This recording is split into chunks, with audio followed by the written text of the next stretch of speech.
ko lang po ng comparison kasi kayo po ay kabilang din sa mga naging opisyal ng ating gobyerno lalo na sa BSP during Duterte administration. Kung gaano kalala yung krisis ngayon sa krisis na kinaharap natin during Duterte administration po. Okay, yung time ni President Duterte, nakita na natin yung kabuuan ng krisis, no? So, kumbaga, yung pinaka-peak or yung kasagsagan ng krisis, nakita na natin yung epekto sa ekonomiya. Yung krisis ngayon, nag-uumpisa pa lang. So, hindi pa natin nakikita yung talagang pinaka-kasagsagan ng epekto nito. Kaya lang, dahil nanggaling na yung ekonomiya natin sa kahinaan, ramdam na ngayon kahit paumpisa pa lang. Kaya ako sinabing paumpisa kasi di pa natin talaga nakikita sa mga numero tsaka sa mga yung kabuhayan ng mga tao, yung talagang may hirap na epekto ng pagtaas ng gasolina. So, nagtaas yung gasolina nung isang linggo. So, kaya paumpisa pa lang, ngayon pa lang natin nararamdaman. Pero makikita mo ngayon, sobrang pagtaas ng gasolina. Hindi ko nakikita yung screen mo, pero di ba may pinadala ako sa Apo, yung ipakita nga chart? natin yung chart Chart ng ng, Brent crude oil, yung halaga. yung Brent crude oil. Oo, So kung ng titingnan mo, yung Brent crude oil, tumaas na sa more than $100, no? So 5-year, I think 5-year chart yan pinakita ko sa'yo, no? So, pag makikita mo, umabot na sa ganyang, mas mataas pang presyo nung 2022, mm, July 2022, nung nag-umpisa yung gera sa Russia at Ukraine. At saka yun din yung parang kasagsagan ng COVID lockdown eh. So kung titingnan mo naman yung ating inflation, 'di ba isa pang chart okay, lipat na tayo sa yan. pinadala ko sa iyo. Mm. Yung inflation. So makikita mo diyan, nagtataka ako kasi kung titingnan mo yung taas ng pinakamataas yung peak ng inflation bago yung ngayon, 2023. Okay? Nung time ng pandemic at saka yung peak ng Russian war, hindi pa ganun kataas yung inflation. Tumaas yung inflation ng 2023 kung kailan presidente na si President BBM. At kung matatandaan mo, unang-unang sinabi niya, gusto niya maging secretary ng Department of Agriculture. Mm. So, noong 2023, wala nang pandemic. Tapos na yung lockdown. Pero, tumaas na husto yung ating inflation. Di ba? Ano ba yung nandiyan sa chart mo? Di ba? Parang ka-level lang ng tawag dito. ka-level. Halimbawa, yung 2023 sumipa, mas more than pa nung pandemic na meron tayong crisis. Oh, Tapos, yung after nung 2023, bagamat bumaba siya, pero kung ikukumpara mo naman, mula nung nag-umpisa ang pandemic, abay halos magkapareho o mas mataas pa yung level natin. Parang nasa pandemic level lang po tayo. kaya nga so yun yung sinasabi ko na hindi ko maintindihan kung ano nangyayari ngayon kasi nung pandemic, tumaas din naman ang krudo ng over $100, pero hindi tayo nagpanik kasi yung presyo ng gasolina noon, hindi kasing taas ng presyo ng gasolina ngayon. Pwede ba Diba? nating balikan yung sa halaga ng Brent crude oil? Yan. O, yung So, Brent crude oil, tingnan mo. oo, yung nasa pinaka left ay since 2022, before 2022, tapos yung na pinaka right ay ang kasalukuyan na sitwasyon. So, dito sa bandang 2022, ito pa yung panahon na Nag-peak. nag-peak tayo, which is parang ganun din yung nangyari. Nag-peak yung crude oil. Nag-peak yung crude oil, no? Mhm. Yung Brent crude. Nag-peak. Kumbaga, na-achieve niya yung pinakamataas na presyo so far, yung record high niya noong 2022. Mhm. Diba? Opo. Oh. So, pero ngayon, medyo umaabot na doon. Mhm. Okay. Noong 2022, yung inflation mo, hindi pa ganun kataas. Balik tayo sa Okay? inflation. Oh, Mm. hindi pa ganun kataas yung inflation mo. Tumaas lang siya noong 2023 kung kailan tapos na yung krisis Mhm. sa langis. Pababa na, kumbaga bumagsak na yung presyo ng langis noong 2023. Opo. So magtataka ka, bakit ganun ang nangyari? 'Di ba dapat babagsak na rin ang inflation. Mhm. Kaya lang imbis na i-address nga yung yung pagtaas ng presyo, nagkaroon tayo ng smuggling sa sibuyas at bawang. Kaya tumaas yung sibuyas ng up to 700 at ang garlic yata ay mga 500 ganyan. So yun yung nag-cause nung mataas na inflation nung 2023. Nakukuha mo yung ibig ko sabihin? Opo, opo. Opo. So, So, opo, sige po. yung tapos ngayon na meron tayong krisis sa langis, 'di ba? Hindi pa nare-reflect sa inflation 'yan. Hindi pa nare-reflect sa number kasi sa Marso 'yan, lalabas 'yan sa Marso. Pero kung titingnan mo, bakit biglang tumaas yung presyo ng gasolina natin? Nalampas pa dun sa nangyari nung 2022.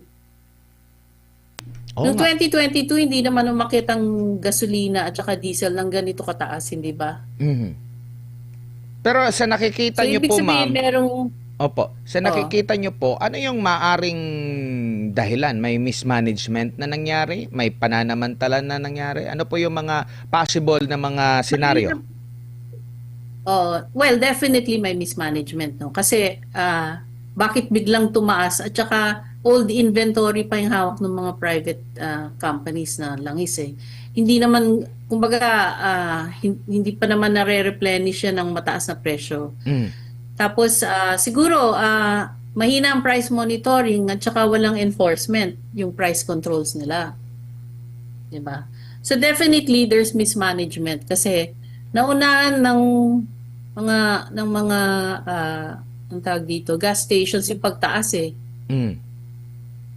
'Di ba? Nauna yung pagtaas bago may nagawa ang gobyerno kasi kailan ba yung sinabi ni presidente na i-suspend na yung excise tax? Kailan ba pinatupad yung energy emergency assistance?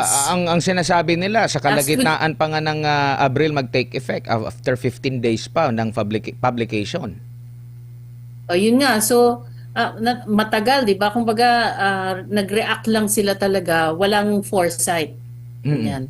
Kasi kung magaling ang management mo, dapat may foresight ka, makikita mo nang mangyayari to. So dapat meron ka na dapat ipatupad na mga means para ma-address kagad yung sitwasyon. Mm. Mm. Kaya ngayon makikita mo yung mga nagta-transport strike na yung mga jeepney, tsaka yung wala nang masakyan ng yung mga manggagawa pupunta sa opisina nila or sa lugar kung saan sila magtatrabaho. So, hindi naman lahat, no? Siyempre, yung iba may mga kotse, may konting pa rin, mga bus na nag-ano, pero ang daming tao sa kalye na naghihintay ng masasakyan. So, makikita naman natin yan sa naka-post sa Facebook yung mga litrato ng mga taong naghihintay ng masasakayan, no, papunta sa kanilang mga trabaho. So, ang epekto nito ngayon, like I said, no, maaga pa, hindi pa natin talagang nararamdaman yung talagang bugso ng krisis na to kasi hindi pa pumapasok sa presyo ng ibang bilihin kagaya ng pagkain, tsaka iba pang mga bagay. Pero pag naramdaman, actually sa ibang supermarkets, tumataas na talaga yung presyo ng mga bilihin. Mm. Mm. Mm. At eventually, yung iba dyan, magmamadali, baka magkaroon ng panic buying kasi nga kailangan rin nilang unahan yung pagtaas ng presyo ng bilihin sa palengke at sa mga supermarkets. Opo. Ma'am, Sabi nga, nakakatawa nga kasi yung sabi ng DTI, hindi tataas ang presyo ng mga bilihin, ano? Tapos ito naman Department of Agriculture, sabi niya, yung pork baka umabot ng 500. So kung talagang nagko-coordinate itong mga department secretaries, bakit iba-iba yung signals na pinapadala nila, na binibigay sa mga tao, 'di ba? So hindi ko maintindihan kasi kagaya niyan, yung sa excise tax, pabalik-balik sila sa Senado, hindi nila alam kung anong gagawin nila sa excise tax. Kasi yun nga, ang kaibahan ngayon at saka noon, nung nagkaroon tayo ng lockdown, malakas yung ekonomiya. Pakita natin yung table kung nasaan yung mga numero, yung Okay. GDP. Yung 5-year, 5-year, yan. Oo, in 5 years. So kung titingnan mo nung lockdown, ang growth natin ng GDP, mataas pa, di ba? So nasa 5.7 at 7.6%. Mhm. Ngayong 2025, 4.4% na lang. Bakit? Kasi bumagsak ang investments. So kung titingnan mo, nung 2021 at 2022, double-digit growth pa ang investments o yung pamumuhunan ng mga business. Mhm. Nung 2025, minus 2.1. At actually, nung fourth quarter 2025, mas malala pa kasi minus 10.9. So babagsak pa yan lalo ngayong 2026 kasi yung investment commitments bumagsak ng 50%. Okay. So malaking epekto yan sa ating GDP. Ang suma total niyan, kokonti ay maraming mawawalan ng trabaho at saka ah, walang expansion or mabagal ang expansion, kumbaga walang bagong trabaho na maghihintay dun sa mga gagraduate this year. So tataas talaga yung numero ng mga taong walang trabaho itong taon na ito. Kesa nung taon, nung lockdown, makikita mo yung investments nga, sabi ko, umakyat pa ng 20% at saka 13% 2021 and 2022. Okay. Tapos tingnan mo yung government spending. So nag-provide ng fiscal stimulus yung government nung time na yon. Kaya tumaas yung government spending ng 7.2 noong 2021 at 5.1 noong 2022. Tingnan mo ngayon yung government spending nung fourth quarter ng 2025, 3.7 na lang. So, in other words, on a quarterly basis, bumabagal talaga yung mga dapat na nagpo-provide ng growth at saka trabaho para sa mga Pilipino. Okay. Ganun din, pag tinignan mo sa baba, yung net factor income, dyan kasi pumapasok yung OFW remittances. So, noong 2021, nung kasagsagan ng lockdown, bumagsak yan ng 51.6%. Pero, dahil nga mataas pa yung investments, okay, kaya pa rin nag-grow ng ating economy ng 5.7%. Tapos nakabawi siya noong 2022, umangat yung remittances to 76.8%. Kaya umangat ng 7.6% yung ekonomiya natin. Kahit medyo nag-slow down yung investments ng 13.7%. Okay. So itong taon na to, nung 2025, no, nanghina yung OFW remittances to 19.1% na lang. So, ibig sabihin, affected rin yung mga OFWs natin. Siguro, nagkaroon rin yata sila ng parang Holiday. hindi sila naganahan magpadala, di ba? Tama. Parang nagkaroon din ng boycott yung mga OFWs natin nung nakulong si President Duterte. Pero makikita mo nung fourth quarter 2025, 10.9% lang yung inakyat ng remittances. Okay. Kaya tingnan mo yung consumer spending 3.8% na lang. Kasi ang talagang sumusuporta na lang talaga sa consumer spending or household spending ay ang remittances. So sa pangkalahatan 'yan. Opo, no? So yan ang nangyayari ngayon sa ekonomiya natin. Dahil mahina na yung economy, tapos nadagdagan pa nitong ganitong krisis, mas lalong manghihina, so maaring magka-economic recession tayo. Ang ibig sabihin ng recession, baka negative na yung growth natin for the next 2 quarters. So, first quarter at saka second quarter. Ang binabantayan natin si second quarter kasi pagdating ng April, May at June, mas tumataas ang gastusin diyan dahil maraming nag-e-enroll ng mga estudyante, diba? So, kumbaga tumataas ang kasi nagbabayad ng tuition fee yung mga magulang. Diba? So normally, ang second quarter ang mahinang quarter pagdating sa economic growth. Pero kung sasabayan nyo ng pagtaas ng mga bilihin, kasi April makita natin ang pinaka-effect nito sa pagkain, sa ibang bilihin, ganyan, mga school supplies, tataas din yan Diba? So, malamang ang inflation natin, diba, ngayon mababa siya, nasa 2.4 or something like that. So, kung mababa yung inflation ngayon, biglang tataas yan. Maaring umakyat yan ng double-digit growth to about 15 to 20%. Opo. So, ang ibig sabihin yan, yung kakayanan ng piso na bumili ng mga bagay-bagay, lumiliit. Yung purchasing power natin, lumiliit. So, Opo. dati, nung 2018 kasi rinebase yung piso, no? So, ang piso noon was worth piso.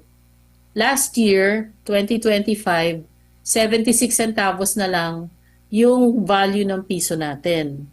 Dahil tumaas nga yung inflation nung 2023. Tapos, hanggang ngayon, medyo hindi masyado. Pero, noong 2023, malaking bagay yung binagsak ng ating purchasing power dahil dun sa inflationary effect ng pagtaas ng mga sibuyas, bawang, bigas, ganyan. So, nagpabagsak yun. Lalo ngayon, kung umangat ng 15 to 20% ang overall inflation, baka mag 50 centimos na lang ang value ng piso natin Naku po. this 2026.